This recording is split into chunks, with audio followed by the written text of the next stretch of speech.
John Kander giving us the rights for the show, I think that's unbelievable, incredible. You think of Chicago, you think it's America's musical, you know, it's top of the line stuff. Chicago has always been on my bucket list. It's been one of those shows that I've seen numerous times and I've always wanted to direct it. When we first found out that we were doing Chicago, I didn't believe it. I was like, can we even do that at a Vincennes University? If I wasn't even cast in it, I was ecstatic to see it either way because I've never seen a production of Chicago before.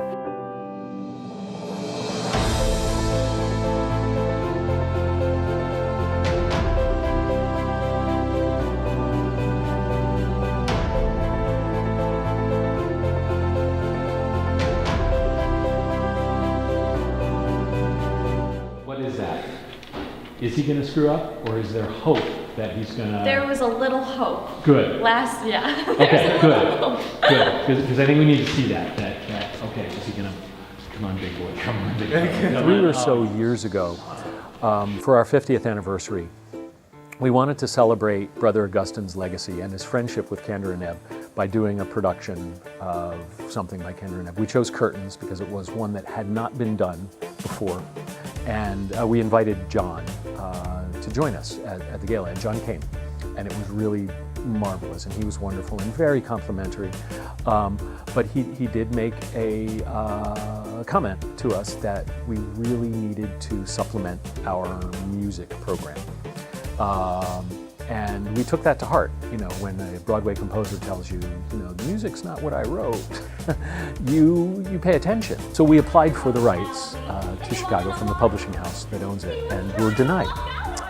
And we were a little surprised, and so when I contacted the publishers and asked why, and they said, well, there's a stipulation in the agreements that if there's a touring production or a professional production within a particular area, within a particular radius of where you are, when you are, then we can't grant you the rights. We're very sorry. So we asked John to intervene on our behalf. In fact, there is a show that's in the same sort of window of time, but in Toronto. And it's a professional touring production that's there for a couple of days, and it's clearly not going to be, we're not going to take away from their audience by staging a production of Chicago here. So we called John and we asked if he would be able to help us out. And within a day, John had gotten in touch with Samuel French, the publishing house, and the touring company, and the rights were given back to us, and we're moving forward. And we're thrilled. And so yet one more thing for us to be thankful to John Kander for. Wouldn't work, we have a button,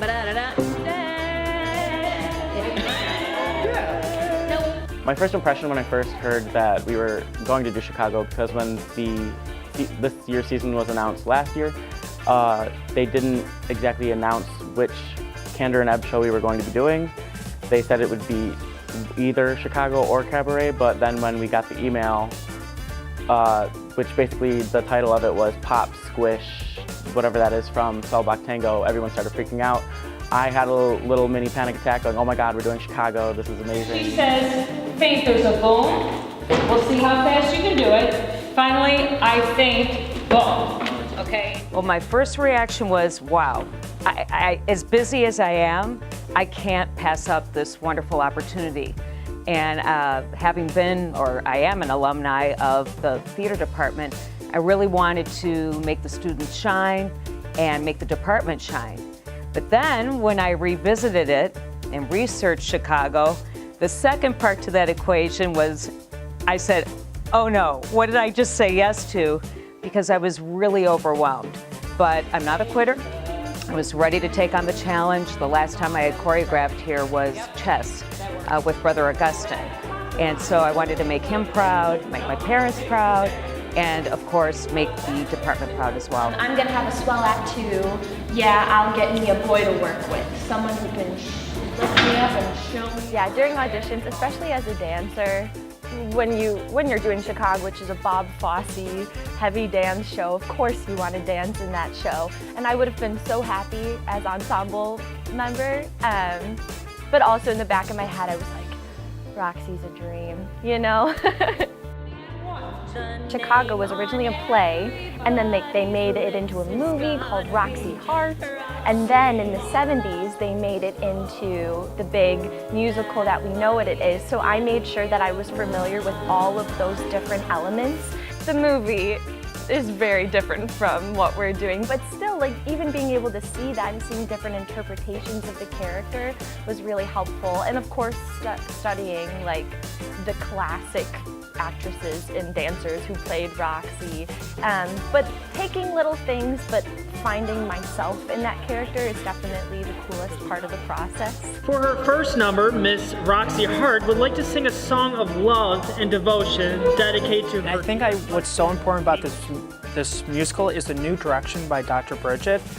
Music direction. We're forever grateful to have a full-time position as Dr. Bridget is in, and she's bringing in 14 musicians for the show. We have never had that many musicians on stage playing live like that, and I think that's a unique thing about this show. I was talking with the Buffalo Theater saying they couldn't get the rights for Chicago, and Sile's like, well, we do, because we got the inside scoop, and I think that's what's so important about having the connection, the alumni connection here at Niagara University, because him giving us this opportunity, him believing us that we can do a show like this.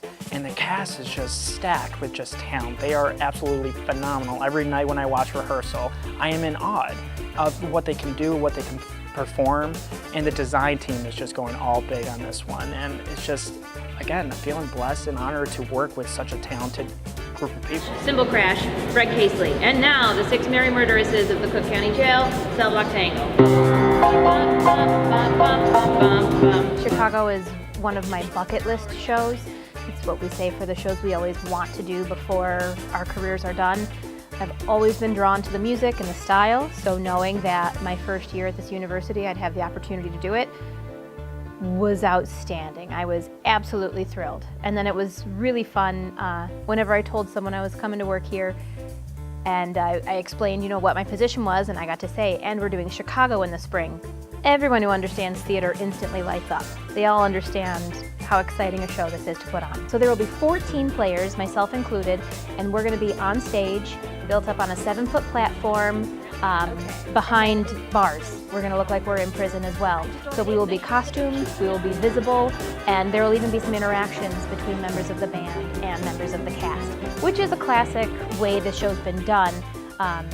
However, this being up on the second level, I've not seen Chicago done in that way. I'm not saying we're the first to do it, but simply we're not going the traditional route of the band on stage. Well, this is my first show with Bridget, and I loved her right off the bat, just like Steve. It's like any working relationship. It can either be easy or it can be a little challenging. And working with both Steve and Bridget has been really a dream come true, as cheesy as that may sound. And I had said to her, you have such a musicality when you play, and that's really important. I remember from doing auditions in New York City, and the biggest fear that you would have as an actor auditioning is that you do a piece and the accompanist doesn't follow your lead or doesn't play with any emotion.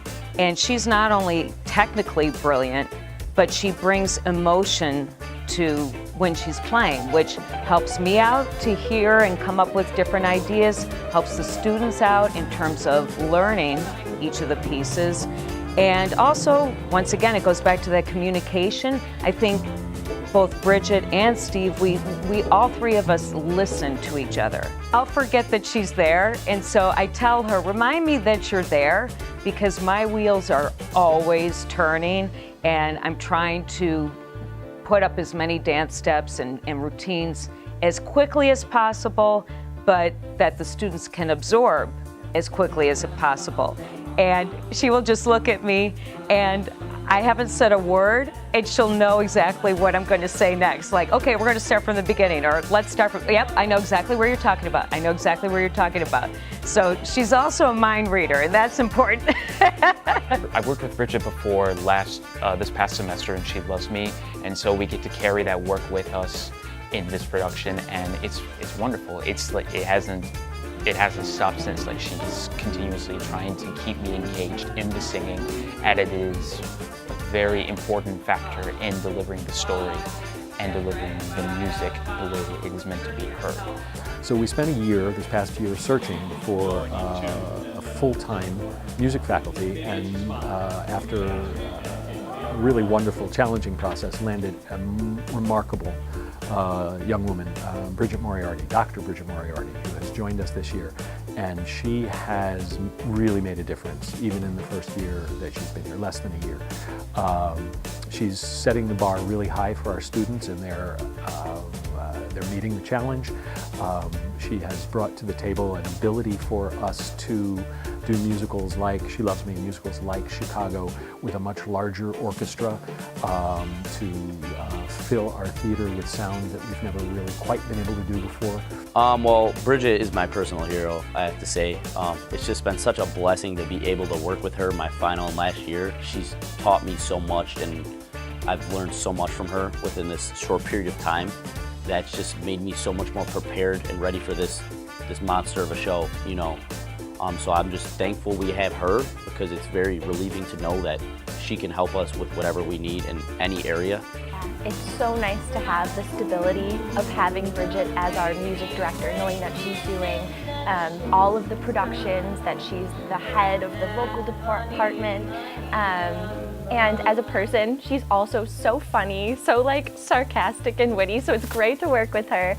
And I've learned things from her that I haven't learned in terms of singing ever. And so it's so cool, like my third year of college, where a lot of people are thinking like, okay, I kind of know what I'm doing now, like I'm on my way out, that I'm still like refreshing all of these cool things and learning things from her. And it's definitely challenging as well. And I'm again very happy that she is here with us.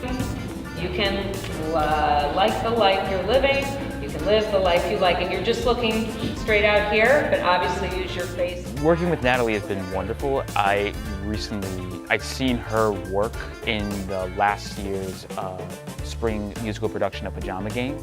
So a lot of it's the same choreographed work of Bob Fosse that she put into that show, and now she's enhancing it because this is a big, giant musical. So she is very adaptable to changes, and she wants to make sure that each of the performers are giving the best at it, and she challenges you to go to different limits of yourself, to push you to do something a little bit different that will showcase you as you are as a dance performer for the company as well. So that has been encouraging, and it's been enlightening to see that on top of everything that I've done here, it's never been as demanding or as intricate. It's so fun just seeing Natalie succeed, especially with a big show like this. It's a very, very hard show to choreograph, and she doesn't quit. She doesn't stop. She is a hard-working lady. Like, she works all day and then goes straight to rehearsal. Doesn't even seem like she's been working all day. And she brings this energy and this passion in the room. She just loves the show. Natalie is fantastic. I couldn't be more thrilled to go through this process with her. She brings so much joy as well, and professionalism and skill to her work. So that's just so exciting to watch. It's exciting to watch her pull from the students, and exciting to watch the students grow, and they are so invested in what she does. They want it, so they're buying into it, so they're doing better. She is the ultimate collaborator. And she said in one of our first rehearsals that she has no ego, so tell her what she needs to know. And which is a wild way to work in our field, to just be so open to other people's suggestions.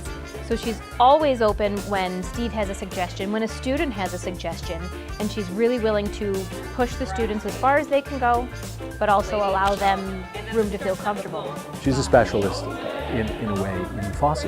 Her thesis, I believe, when she was in graduate school, was on Bob Fosse. She brings a knowledge of Fosse to the table, which is just mind-blowing and wonderful.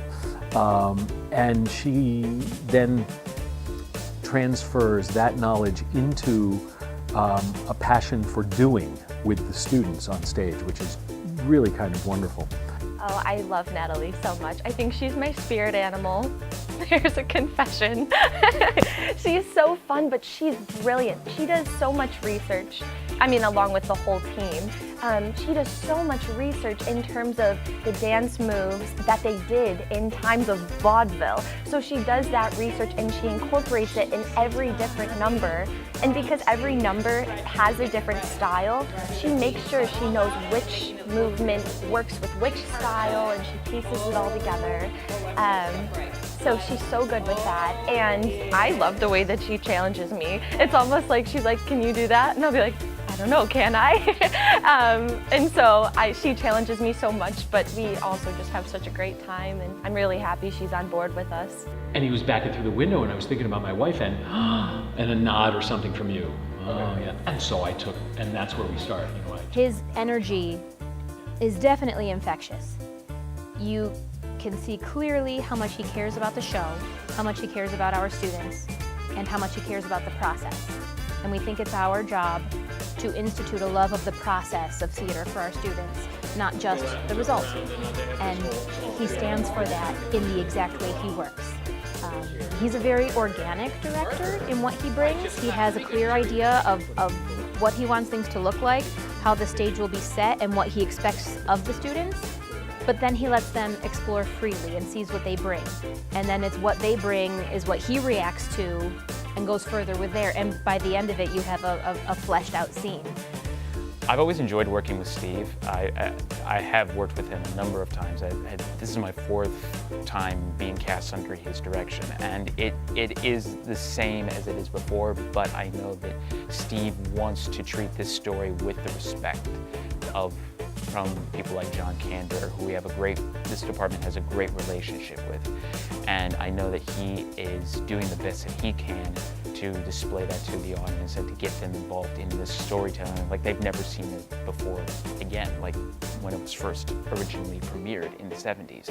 So he is very collaborative, engaging to listen to, and to hear him give his ideas and his concept to us performers is really encouraging to keep us on that track of we are delivering this story in a new way, but in a traditional way. He always says, be over the top, because if it's wrong, then he'll tell you to fix it, or he'll help you work to be what you can be, the best that you can be. So I feel like freedom really helps, because it just it lets you try things, you know. And if it works, and if it doesn't work, then we'll work to fix it. But just having the freedom really just gives you a chance to try things and find new opportunities. Oh, Steve. We've worked with each other since freshman year. I've literally, all the shows I've done, I've had him as a director, besides just one show, Tame the Shrew, but we've built a great connection between, it seems like father and son at this point. Him as a director, he's brilliant. He's got the eye. Once he has a vision, he creates that on stage. And as a stage manager and getting to be by his side every single night for rehearsal, I just feel honored to see how he works and how he creates the story. And every single show he does is completely different. And what's so cool is once he has a vision about the show, he wants to make something his own in the piece, not just like an original piece, a Steve Bragg piece. And it's shown every single time when he does a show that it's completely different from anyone else who would ever done it. And he's like a mentor to me, and he's the reason why he gives me so much hope in the future of what I'm going to be able to do, and telling me that I'm going to go places. And I'm going to miss working with Steve, because him and I have been best pals since the very beginning, and now we're going to go off different ways after this show. So I'm going to go all out and do the best I can for him to finish off my senior year with him. As they say in Southampton, you're shit out of luck, my dear. So that's Velma Kelly. Working with Cassidy as Roxy, since the minute she opened her mouth to sing, I was blown away. She really has that, she belongs in the 20s, basically. I got to see her 2 years ago when NU Theater did Drowsy Chaperone. She played the part of Kitty, which is it's almost a very similar character to Roxy. It's that 1920s wannabe star. So working with Cassidy, I don't know how she does it with the vocal inflections that she does. She's just, her body type fits it. She's perfect for the role. great to lift. I love lifting her. A lot of fun. Cassidy clearly prepared well for her auditions this time around, for the spring auditions. She was aiming for a lead role in Chicago, as well she should have been. And it was pretty clear from the get-go that she could have played either Roxy or Velma in this production. She's a fantastic dancer. She's got, I don't even know how many years of dance experience, and she's really, really good. And in the 3 years, almost 3 years that she's been here, her skill as a singer has grown, and she was always a very good singer, but she's learned how to expand upon that. And with Bridget, especially this year, she's blossomed. Cassidy is an absolute joy to work with. She is driven and smart and passionate and talented. And the first three things to me are more important than being talented, but that's a really nice bonus. As her scene partner in the beginning, she's always trying to work on things outside of when the focus isn't on us, you know, so she could really have a sense of the world of Chicago and what world she's living in and who her character is. So I think her work ethic and her commitment to her character has been huge for her, because Roxy's such a big role, you know. There's so much work you got to do with it, and she's just done a tremendous job. Like, we're like best friends. She means the world to me, and we never got to do a show together. And when I found out that I got to do Chicago and she was Roxy, it was overwhelming, because I'm like, I finally get to end off of the show with a best friend. She's like family to me, and I see her working so hard at night, going over all her lines, researching every single word, what it means to her, and like the passion she has for Roxy is unbelievable. Like I don't know, she like goes from research images to like researching articles. This is all before even putting it on stage. And when she's memorizing everything, and she like has always these tough questions for Steve about the character, and again, like, when she comes in the rehearsal room, it's looking like Roxy is coming in the rehearsal room, ready to perform another cabaret song. I would say 2 words about Cassidy. She's a quadruple threat. She can sing, she can dance, she can act, all 3 incredibly well, but on top of that, she's just a wonderful person. She has a wonderful personality. She's passionate about what she does. She does her homework, she does her research, and she makes my job incredibly easy. So to be able to take all of those talents of hers and bring them to light, and I can just say, can you bring your leg up to here? And she just does it like, you know, she just got out of bed. It's a joy to work with. She's an absolute joy. She's the epitome of Roxy, and she says to me, she's like, it's so much fun dancing with you. And for me, that's what inspires me, that's what keeps me going, is people like Cassidy, people who have been cast in the show, working with Steve, working with Andrew, working with Bridget. That's what inspires me, because we all are so passionate about bringing this wonderful show that has a brand new, fresh take to audiences.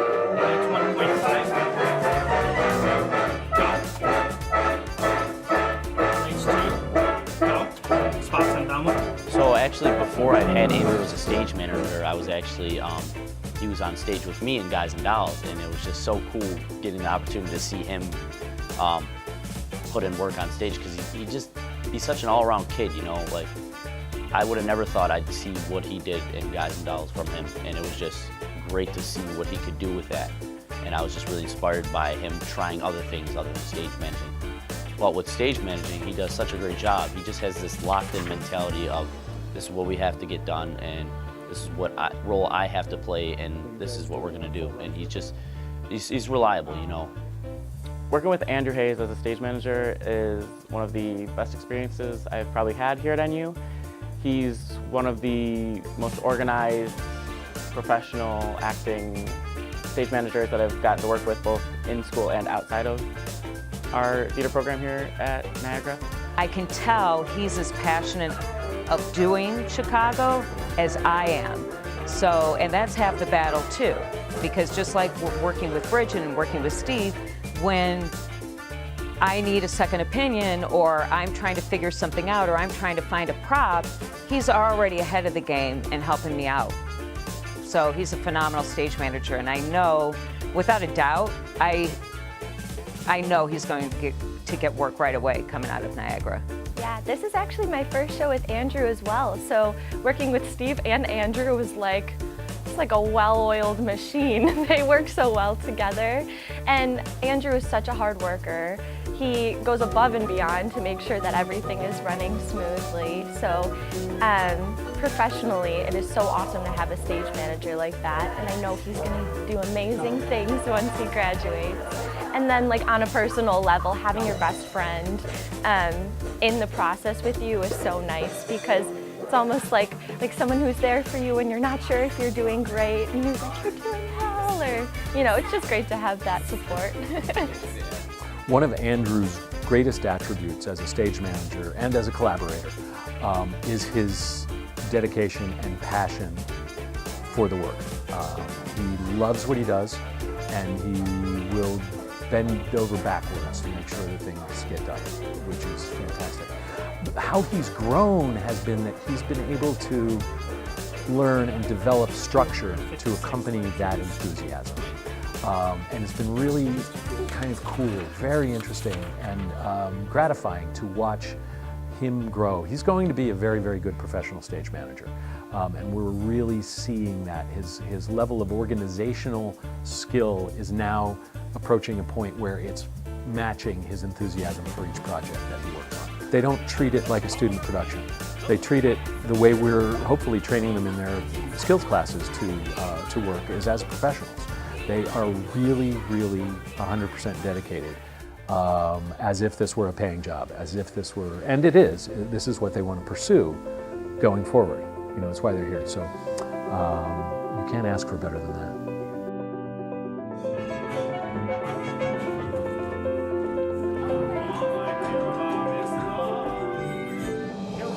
With the group of people that we have, and with just the story that it tells, I feel like everybody will be just mesmerized by what they see. As a stage manager, it feels so good knowing that like they're doing their homework, and they're again, what I told you before, they're a SAG cast. They can do all three. They can act, they can sing, and they can dance. The camaraderie between you and your castmates and the production team, you just make such amazing friends, and you know, especially if you have a good cast and a good experience, you'll remember it forever.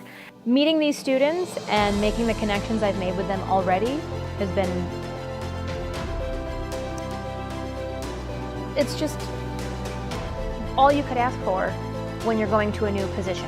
They all sing beautifully. They all dance marvelously. They're all committed to character development. It's really a director's dream that actors get as upset as you do when there's a snow day and you can't have a rehearsal, you know. I have once read, you don't stop dancing because you grow old. You grow old because you stop dancing. And I've already told the man upstairs, I want to live to 100, so I'm going to keep dancing.